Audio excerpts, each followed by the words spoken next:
I welcome you all in this class. Topic for discussion in this class is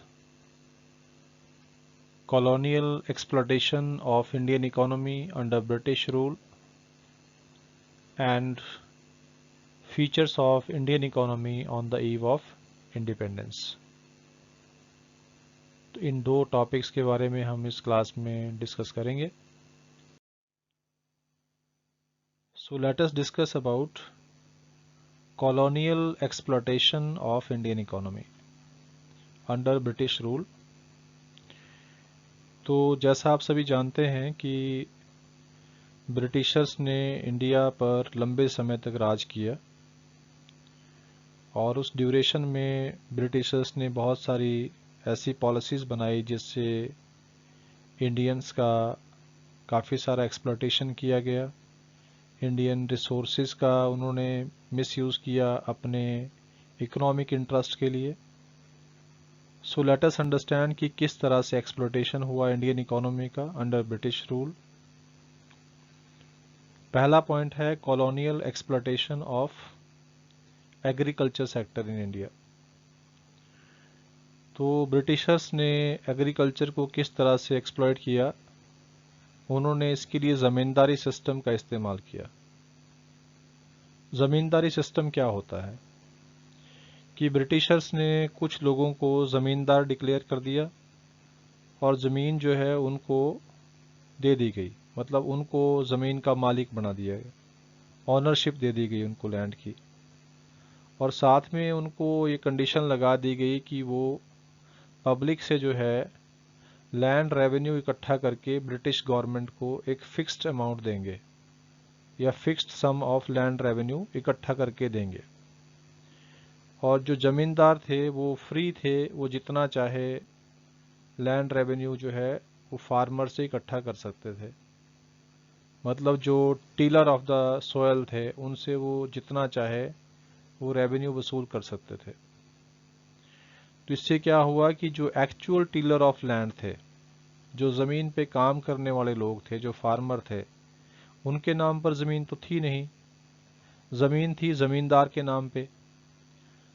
अब ज़मींदार क्या करते थे कि उनके प्रोडक्ट का, मतलब फार्मर ने जो प्रोड्यूस किया है उस प्रोडक्ट का काफ़ी बड़ा हिस्सा एज अ लैंड रेवेन्यू उनसे ले लेते थे. उसमें से एक फिक्स्ड हिस्सा वो देते थे अंग्रेज़ों को, ब्रिटिश रूल को, ब्रिटिश गवर्नमेंट को, जो उस समय इंडिया में ब्रिटिश कॉलोनियल गवर्नमेंट थी, और बाकी हिस्सा वो अपने पास रख लेते थे. और फार्मर्स जो थे उनके पास बहुत थोड़ा हिस्सा बचता था. इससे क्या होता था कि वो जो फार्मर्स थे वो ज़मीन में कुछ ज़्यादा इन्वेस्टमेंट करने के लिए उनके पास इनपुट बचता नहीं था और उनकी लाइफ भी मिजरेबल कंडीशन में ही रहती थी. मतलब एक्चुअली जो लोग मेहनत करते थे वो परेशान रहते थे, फार्मर्स. ज़मींदार्स काफ़ी सारा लैंड रेवेन्यू इकट्ठा करते थे और उसमें से जो ब्रिटिश रूल को देते थे उसके बाद जो बचता था उसको वो अपनी लग्जरी ऑफ लाइफ पे खर्च करते थे, अपने लेविश लाइफस्टाइल पे खर्च करते थे. तो वो ज़मीन में कुछ भी इन्वेस्टमेंट नहीं करते थे. तो इस तरह से क्या हुआ कि धीरे धीरे जो हमारा इंडियन एग्रीकल्चर था उसका जो आउटपुट है वो कम होना शुरू हो गया, क्योंकि एग्रीकल्चर सेक्टर में इन्वेस्टमेंट ही नहीं किया जा सका, या हम कह सकते हैं कि एग्रीकल्चर सेक्टर की डेवलपमेंट के लिए कोई भी काम नहीं किया गया. नेक्स्ट पॉइंट है colonial exploitation of industrial sector bye destroying Indian handicraft. तो ब्रिटिशर्स ने क्या किया कि जो इंडियन हैंडीक्राफ्ट था उसको डिस्ट्रॉय किया, क्योंकि हमारा जो हैंडीक्राफ्ट था वो वर्ल्ड फेमस था. हमारे यहाँ पर जो हाथों से चीज़ें बनती थी, प्रोडक्ट बनते थे, उसकी रेपुटेशन थी, उसकी वैरायटी की और क्वालिटी की, जो पूरे दुनिया भर में फेमस थी. लेकिन ब्रिटिशर्स ने कुछ ऐसी पॉलिसीज़ अप्लाई करी जिसकी वजह से हमारा जो इंडियन हैंडीक्राफ्ट था वो धीरे धीरे ख़त्म हो गया. सबसे पहले उन्होंने क्या किया कि जो हमारी हैंडीक्राफ्ट का जो फॉरेन कंट्रीज़ में डिमांड थी उसको उन्होंने डिस्ट्रॉय कर दिया। किस तरह से?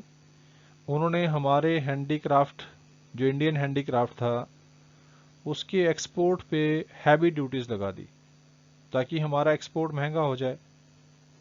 अब अगर एक्सपोर्ट महंगा होगा तो इंटरनेशनल मार्केट में हमारी डिमांड कम हो जाएगी। तो इस तरह से उन्होंने एक पॉलिसी तो ये फॉलो करी, और दूसरी ये थी कि जो हमारी डोमेस्टिक डिमांड थी, हमारे देश के अंदर जो इंडियन हैंडीक्राफ्ट की डिमांड थी, उसको भी इन्होंने डिस्ट्रॉय कर दिया। किस तरह से? उन्होंने जो ब्रिटिश गुड्स थी उसकी इंपोर्ट को ड्यूटी फ्री कर दिया। मतलब ब्रिटिश गुड्स जो वो ब्रिटेन से लाते थे, इंपोर्ट करते थे, उसके ऊपर उन्होंने उसको ड्यूटी फ्री कर दिया, उसके ऊपर टैक्स हटा दिया ताकि वो सस्ता हो जाए, क्योंकि उसके ऊपर ड्यूटी नहीं लगेगी, टैक्स नहीं लगेगा, तो इंपोर्ट सस्ता हो जाएगा और जो प्रोडक्ट है वो भी सस्ता मिलेगा इंडिया में। तो नेचुरली है कि उससे उस प्रोडक्ट की इंडिया में डिमांड बढ़ गई, और धीरे धीरे इस तरह से हमारे अपने जो हैंडीक्राफ्ट्स थे उसकी इंडिया में भी डिमांड कम होगी, और विदेशों में तो उसकी डिमांड खत्म हो गई क्योंकि एक्सपोर्ट्स जो थे उनके ऊपर हैवी ड्यूटीज लगा दी गई। तो इससे क्या हुआ, हमारा जो इंडियन हैंडीक्राफ्ट था उसको ब्रिटिश रूल ने खत्म कर दिया। नेक्स्ट पॉइंट है colonial exploitation of international trade.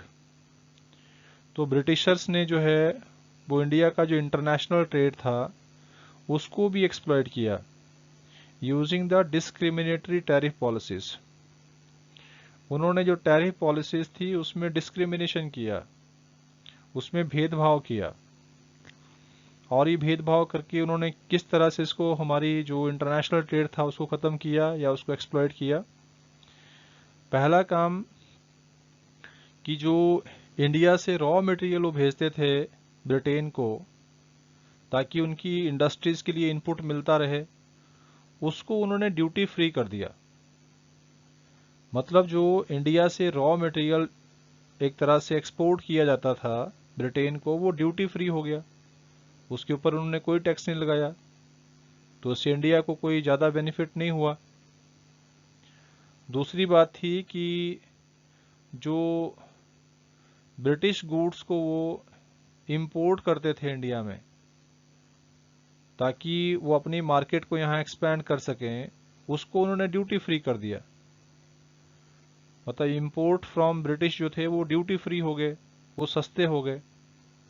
तो दो चीज़ें यहाँ पर क्या हुई कि उन्होंने हमारा जो रॉ मटेरियल था उसको भी, उसके एक्सपोर्ट को भी ड्यूटी फ्री कर दिया, तो वो सस्ता जाने लगा ब्रिटेन को, उसकी डिमांड वहाँ ज़्यादा होने लगी, और उनकी अपने इंडस्ट्रीज़ का जो है वो एक तरह से ग्रोथ होती रही क्योंकि उनको इनपुट्स आसानी से मिलते रहे, हमारा रॉ मटेरियल एक्सप्लॉयट करते रहे। और दूसरा क्या था कि उन्होंने जो बाहर से, जब वो अपना फिनिश्ड गुड्स उनकी बनती थी इंडस्ट्रीज़ में, तो उसको वो ड्यूटी फ्री करके ले आते थे इंपोर्ट करके, उससे इंपोर्ट भी सस्ते हो गए। तो इस तरह की डिस्क्रिमिनेटरी टैरिफ पॉलिसीज़ को यूज़ करके ब्रिटिश रूल ने हमारा जो इंटरनेशनल ट्रेड था उसको भी उन्होंने एक्सप्लॉइट किया अपने फ़ायदे के लिए। उससे फ़ायदा किसको हुआ? ब्रिटिशर्स को हुआ, ब्रिटिश गवर्नमेंट को हुआ। आई मीन इंडिया में जो ब्रिटिश रूल था उसको फ़ायदा हुआ उस चीज़ से। तो इस तरह से हम कह सकते हैं कि जो कॉलोनियल रूल था इंडिया में ब्रिटिशर्स का, उसने हमारी इंडियन इकोनॉमी को एक तरह से बर्बाद कर दिया, एक्सप्लॉइट किया बहुत बुरी तरह से। उसके लिए उन्होंने हमारे एग्रीकल्चर सेक्टर को ख़त्म कर दिया, उसको तबाह कर दिया ज़मींदारी सिस्टम को फॉलो करके। हमारे इंडस्ट्रियल सेक्टर को उन्होंने बर्बाद कर दिया, जो हमारा हैंडी क्राफ्ट था, इंडियन हैंडी क्राफ्ट, उसकी डिमांड उन्होंने ख़त्म कर दी। और इसी तरह से इंटरनेशनल ट्रेड को भी उन्होंने डिस्क्रिमिनेटरी टैरिफ पॉलिसी से बर्बाद कर दिया। So let us discuss about the features of Indian economy on the eve of independence. The first point is stagnant economy. India की इकोनॉमी इंडिपेंडेंस के टाइम पे स्टैगनेंट इकोनॉमी थी। स्टैगनेंट इकोनॉमी एक ऐसी इकोनॉमी होती है जिसमें इनकम का जो ग्रोथ रेट है वो बहुत ही कम होता है या नहीं होती है ग्रोथ। जैसे अगर हम डाटा का रेफरेंस लें तो 1860 से लेके और 1945 तक इंडिया में पर कैपिटा इनकम का जो ग्रोथ रेट था इट वाज ओनली 0.5% पर एनुअम। मतलब ये 1% से भी कम था। जबकि 1925 से लेके 1950 तक का जो पीरियड था ये जो growth rate of per capita income थी इट वाज 0.1% पर एनुअम। तो ये पहले के मुकाबले और कम होगी।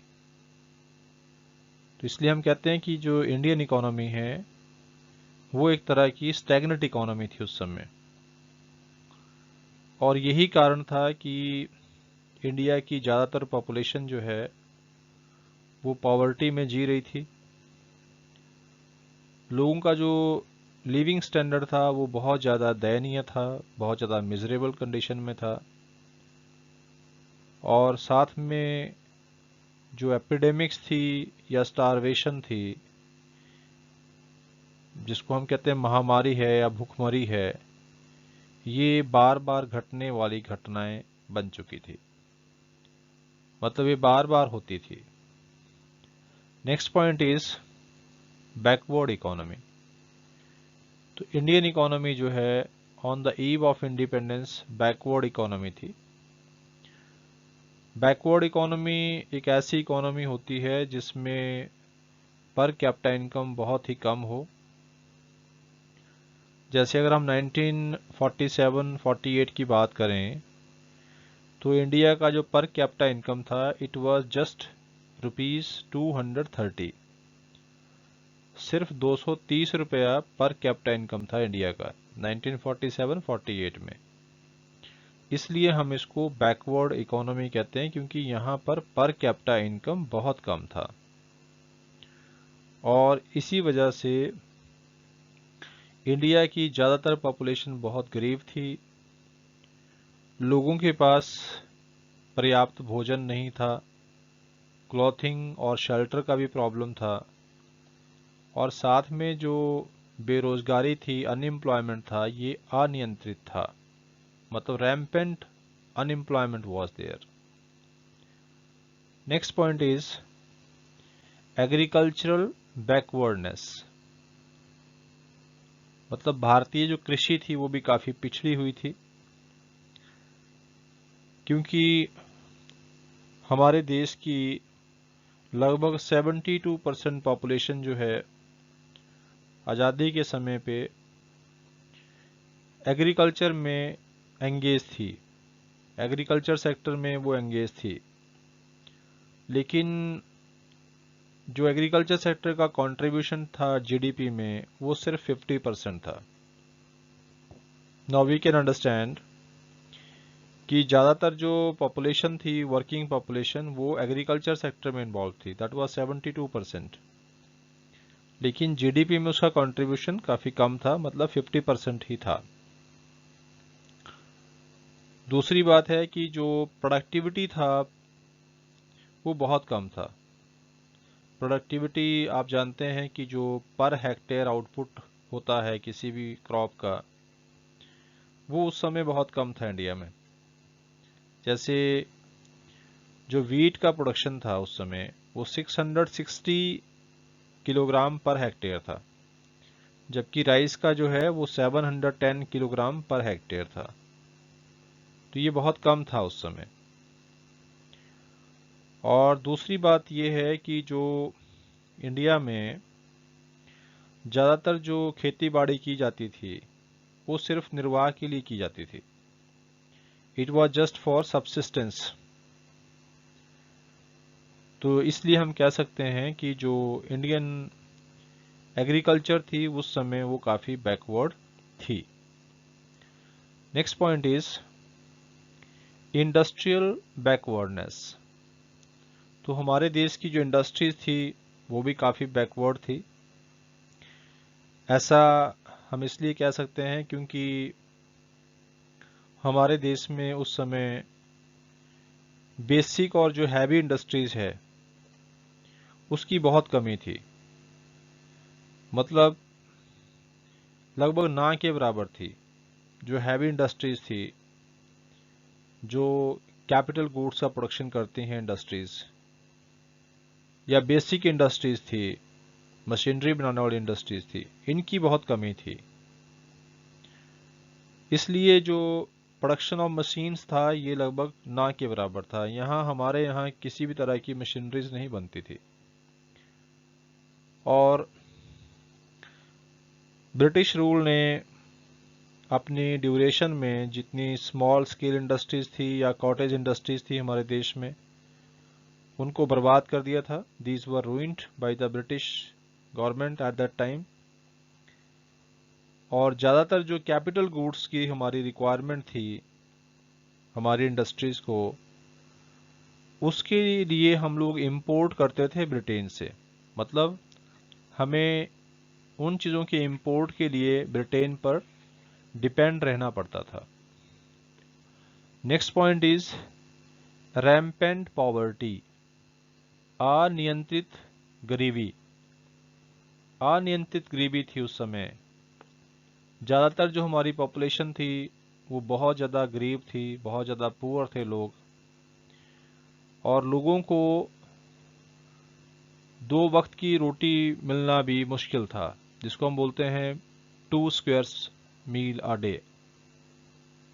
तो 2 स्क्वेयर्स मील अ डे वो भी उनको अवेलेबल नहीं था। और लोगों को रोटी के साथ साथ कपड़ा और मकान, इसकी भी बहुत कमी थी। इन चीज़ों की बहुत कमी थी। इंडिया में बहुत ज़्यादा गरीबी फैली हुई थी। और ये इसलिए था क्योंकि बहुत ज़्यादा मात्रा में बेरोज़गारी भी थी। और सिर्फ बेरोज़गारी ही नहीं थी, बल्कि इसके साथ साथ बहुत बड़ी संख्या जो है हमारे देश में अशिक्षित लोगों की थी। लोग पढ़े लिखे भी नहीं थे। तो ये भी एक उस समय फीचर थी हमारे देश की अर्थव्यवस्था की। Next feature is poor infrastructure. तो इंफ्रास्ट्रक्चर आप जानते ही हैं किसे कहते हैं। Infrastructure means social infrastructure plus economic infrastructure. तो इकोनॉमिक इंफ्रास्ट्रक्चर में हम मीन्स ऑफ कम्युनिकेशन को लेते हैं, मीन्स ऑफ ट्रांसपोर्टेशन को लेते हैं, पावर जनरेशन को लेते हैं, रोडवेज को लेते हैं, रेलवेज को लेते हैं, एयरलाइंस को लेते हैं। तो बहुत सारी चीज़ें आती हैं इंफ्रास्ट्रक्चर में, इकोनॉमिक इंफ्रास्ट्रक्चर में। इसी तरह से सोशल इंफ्रास्ट्रक्चर में हम एजुकेशन को लेते हैं, हेल्थ केयर फैसिलिटीज़ को लेते हैं, साथ में हाउसिंग को लेते हैं। बहुत सारी चीज़ें आती हैं इसके अंदर। उस समय हमारे देश में जो इंफ्रास्ट्रक्चर था उसकी कंडीशन बहुत ही पुअर थी। अगर हम पावर जनरेशन कैपेसिटी की ही बात कर लें तो हमारे देश में उस समय सिर्फ 2100 मेगावाट पावर जनरेशन कैपेसिटी थी।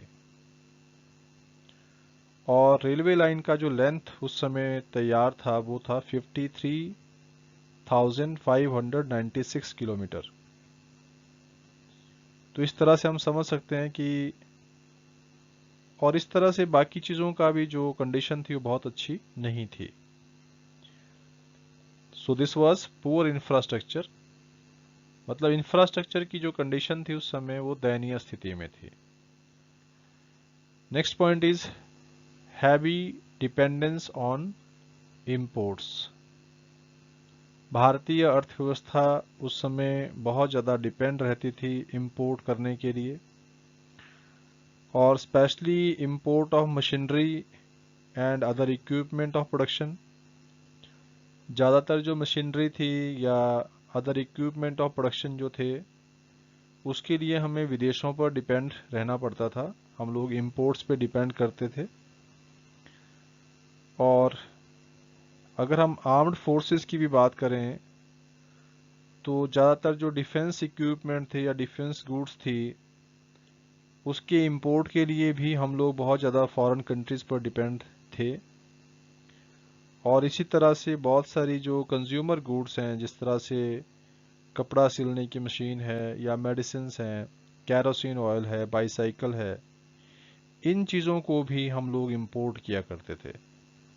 नाउ वी कैन अंडरस्टैंड कि जो बेसिक सी चीज़ें होती हैं जो हर एक हाउस होल्ड की ज़रूरत होती है, उन चीज़ों की के लिए भी हमें विदेशों पर डिपेंड करना पड़ता था, वहाँ से हम इनको इंपोर्ट करते थे। तो इसलिए हमें कह सकते हैं कि हमारी जो इंडियन इकोनॉमी थी उसका उस समय हैवी डिपेंडेंस था इंपोर्ट्स पर। हम बहुत ज़्यादा इंपोर्ट करते थे, we were dependent on imports. Next point is limited urbanisation. So India में जो अर्बनाइजेशन था इट वाज वेरी लिमिटेड। 1948 में सिर्फ 14% पॉपुलेशन थी जो अर्बन एरिया में रहती थी इंडिया में, और 86% जो पॉपुलेशन थी वो ग्रामीण क्षेत्र में ही रहती थी। और जो ग्रामीण क्षेत्र था उसमें एग्रीकल्चर के अलावा बाकी जो रोजगार के अवसर हैं वो नहीं मिलते थे, और इससे जो गरीबी थी वो बहुत ज़्यादा थी। So urbanisation was very very limited. सिर्फ 14% पॉपुलेशन शहरों में रहती थी, only 14% urbanisation was there. Next point is semi feudal economy, अर्ध सामंती अर्थव्यवस्था। भारतीय अर्थव्यवस्था उस समय अर्ध सामंती अर्थव्यवस्था थी, सेमी फ्यूडल थी। तो सेमी फ्यूडल का मतलब होता है कि ना तो पूरी तरह फ्यूडल है और ना ही वो कैपिटलिस्ट इकोनॉमी है। इन अदर वर्ड्स कहें तो हम ये कह सकते हैं कि हमारी इकोनॉमी क्या थी, मिक्स्ड इकोनॉमी थी। और मिक्स्ड इकोनॉमी में फ्यूडलिस्टिक नेचर भी था इकोनॉमी का, सामंतवादी भी थी, और कैपिटलिस्टिक मोड भी यूज थे प्रोडक्शन के। तो जो सामंतवादी प्रथा थी, एक तरह जमींदारी प्रथा जो थी, उसमें जो प्रोडक्टिविटी थी या प्रोडक्शन था एग्रीकल्चर सेक्टर का वो बहुत ही कम था। इसलिए हमारी जो अर्थव्यवस्था है वो काफी पिछड़ी हुई थी। Next point is colonial economy. तो हमारी जो भारतीय अर्थव्यवस्था थी उस समय वो एक कॉलोनी था ब्रिटिश गवर्नमेंट का, और इसकी वजह से ब्रिटिश जो गवर्नमेंट थी उसने इंडियन इकोनॉमी का बहुत सारा एक्सप्लॉयटेशन किया। और एक्सप्लॉयटेशन किस तरह से किया उसके बारे में डिस्कस करते हैं। जैसे ब्रिटिश गवर्नमेंट ने हमारी जो डोमेस्टिक इंडस्ट्रीज थी, हमारा जो हैंडीक्राफ्ट था, उसकी एक्सपोर्ट पर हैवी टैक्सेशन लगा दिया, हैवी ड्यूटीज लगा दी। और उससे क्या हुआ कि हमारे एक्सपोर्ट की विदेशों में डिमांड कम हो गई, हमारा हैंडीक्राफ्ट उससे डिस्करेज हुआ। दूसरी तरफ उन्होंने जो ब्रिटिश गुड्स को वो इंपोर्ट करते थे इंडिया में, उसको भी ड्यूटी फ्री कर दिया, उसके ऊपर कोई भी इंपोर्ट टैक्स नहीं लगता था, जिससे ब्रिटिश गुड्स इंडिया में सस्ती बिकती थी। तो इस तरह से उन्होंने हमारा जो हैंडीक्राफ्ट था उसको ख़त्म कर दिया। दूसरी चीज़ थी कि उन्होंने इंडियन इकोनॉमी को एक और तरह से एक्सप्लॉइट किया, दैट वाज कि इंडिया से जो रॉ मटेरियल था उसको ब्रिटिश इंडस्ट्रीज में यूज़ करने के लिए भेजा जाता था, और जो एक्सपोर्ट थे रॉ मटेरियल के वो भी ड्यूटी फ्री थे, इससे उनको सस्ते में बेचा जाता था। और इस तरह से जो इंडिया के जो नेचुरल रिसोर्सेज थे वो धीरे धीरे जो है मतलब उसको ख़त्म किया गया या उसका एक्सप्लॉयटेशन किया गया for the benefit of British industries. उससे अल्टीमेटली फ़ायदा हुआ ब्रिटिश इंडस्ट्रीज को। और एक और जो बात थी इसमें वो ये था कि जो इंडियन आर्टिस्ट थे, आर्टिशियन थे, उनके ऊपर कई तरह के अत्याचार किए गए, एट्रोसिटीज करी गई, atrocities were committed on the Indian artisans. भारतीय जो आर्टिशियन थे उनके ऊपर कई तरह के अत्याचार किए गए और जिससे जो हमारी कॉटेज इंडस्ट्रीज थी वो बंद हो गई और इससे हमारा जो हैंडीक्राफ्ट था, इंडियन हैंडीक्राफ्ट, उसका डिस्ट्रक्शन हुआ, वो ख़त्म हो गया। So this was all about the features of Indian economy. So dear students, if you find this content meaningful and helpful to you, then please share this video to other students also, those who can get benefit from this. Thank you.